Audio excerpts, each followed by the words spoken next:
दो शब्दों के ऊपर, शोध और दृष्टि। शोध का अर्थ है समाधान। जैसे आज कोविड-19 के दौर में हम वैक्सीन ढूंढ रहे हैं, इस महामारी से समाधान ढूंढ रहे हैं अपना, कि किस तरीके से हम इससे दूर हों और इससे मुक्त हों। वैसे ही शोध का अर्थ है समाधान ढूंढना, सत्य का उद्घाटन करना, उसका अनुशीलन करना, यह शोध का एक अर्थ है। और जो उद्देश्य है उसका, वो है अखंड आनंद की प्राप्ति। वह बात अलग है कि कालांतर में शोध के उद्देश्य कुछ न कुछ बदलते ही चले गए। माना जाता है कि प्राचीन काल में शोध का केवल और केवल एक उद्देश्य होता था, मोक्ष की प्राप्ति। मध्यकाल में इसका अर्थ जनमन रंजन से हो गया, और वर्तमान में अगर देखें तो ईमानदारी की बात यह है कि शोध का केवल एक ही उद्देश्य रह गया है। वो एक पे उद्देश्य है कि ये न के न प्रकारेण हमें कोई नौकरी मिल जाए और जीविकोपार्जन का एक साधन हमें हमारा बन जाए। बुराई भी नहीं है, क्योंकि ये पापी पेट का सवाल है। हर एक आदमी पहले अपनी क्षुधा शांत करना चाहता है, भूख को मिटाना चाहता है, और जब उसकी भूख शांत हो जाती है, उदर पूर्ति हो जाती है, तब वह इच्छित वस्तुओं को प्राप्त करना चाहता है।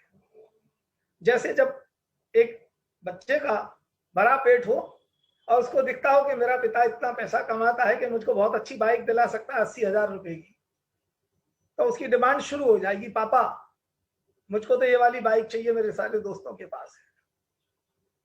और जब इस तरीके से उसकी सारी इच्छाएं पूर्ण हो जाती हैं, तब फिर उसके सामने उद्देश्य आता है परमानंद की प्राप्ति का। और यही हमारे पुरुषार्थ चतुष्टय का अंतिम सोपान है। धर्म, अर्थ, काम और मोक्ष में अंतिम हमारा लक्ष्य होता है उस मोक्ष की प्राप्ति को करना। तो चूंकि शोध की जो दृष्टि है, शोध करने का जो हमारा उद्देश्य है, वह बदल गया, उसका दुष्परिणाम यह हुआ कि शोध की दिशा से शोधार्थी इतर दौड़ने लगा। मुझे यह कहने में कतई संकोच नहीं है कि मैंने विगत 30-35 वर्षों में जितनी मैं संख्या बोल रहा हूं, कम से कम उतने शोध बोल बोल करके लिखाई है। ये पाप मैंने किया है, और उसका कारण था मेरे सामने कुछ ऐसी समस्याओं का निदान करना कि जिसके लिए मुझे बेहिसाब पैसे की जरूरत थी। मैं स्वयं स्वास्थ्य से बहुत पीड़ित हूं, बरसों से, एक लंबे समय से स्पॉन्डिलाइटिस का शिकार हूं, और इसी वजह से मेरे को स्मृति को बहुत दिक्कत हो रही है। मेरी को अर्थराइटिस है भयानक। बाद में मेरी पत्नी की हालत बहुत खराब हुई, इसलिए मुझे बहुत पैसे की जरूरत हुई। उनकी किडनी बेकार हो गई, गॉल ब्लैडर भी बेकार हो गया, यूरिनरी ब्लैडर में स्टोन्स, यानी पूरा स्टोन से भरा हुआ। और बाद में मुझे 97 में पता चला कि शायद इतने स्टोन वाली ये पहली महिला है जिसके चेहरे पर इतनी खुशी है। और 98 में डिक्लेयर भी हो गया कि विश्व में उनसे ज्यादा स्टोन किसी के शरीर में कभी नहीं देखे गए, और उसके बाद भी कभी उनको दर्द नहीं होता था। खैर, वो एक अलग प्रकरण है, उसको मैं ध्यान नहीं लेना चाहता। तो शोध के लिए दृष्टि हमारी कैसी होनी चाहिए, इस पर विचार करते हैं।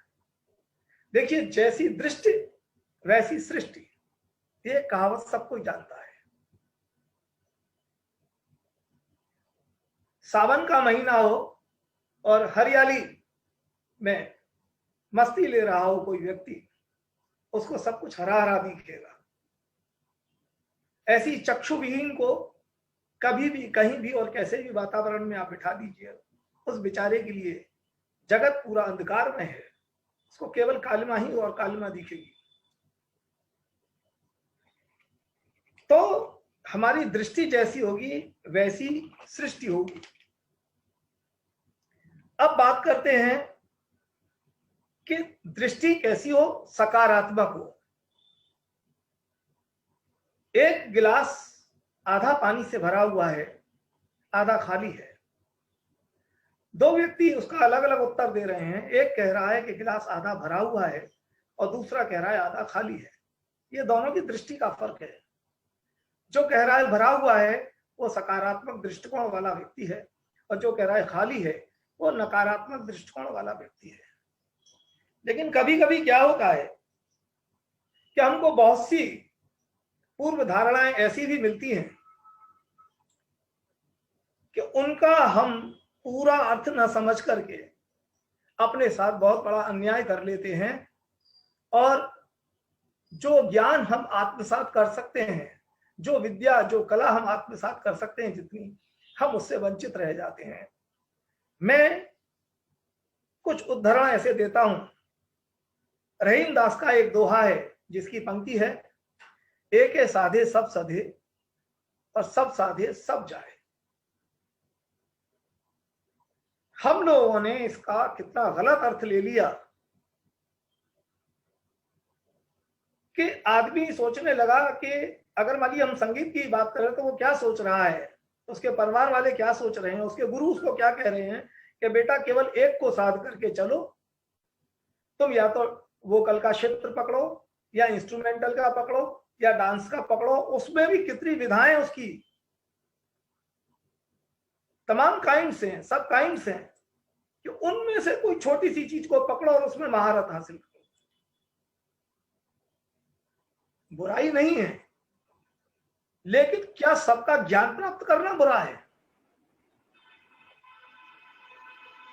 इस कहावत का यह अर्थ नहीं था लिखने वाले का, हम समझने वालों ने उसका अर्थ गलत समझा। ये शोध की दृष्टि है।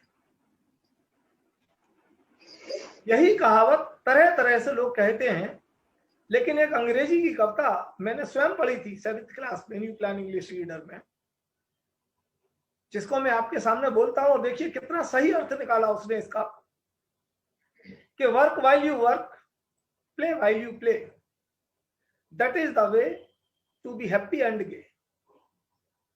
Whatever you do, do with your might. Things done by hearts are never done right. अंत में वो कहता है कि one thing at a time and that done well is the best of all rules as many can tell.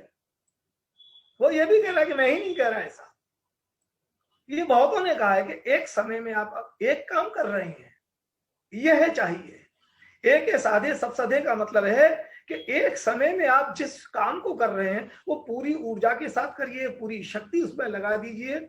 ऐसा नहीं कि बच्चा खेलने के लिए कह रहा है और माँ उसको बराबर टोक रही है, 1 घंटे के लिए भेजा है तो भाई 1 घंटे बाद टोकिए, आप उसको 1 घंटे पहले नहीं टोकिए। ऐसे ही एक फुटबॉलर का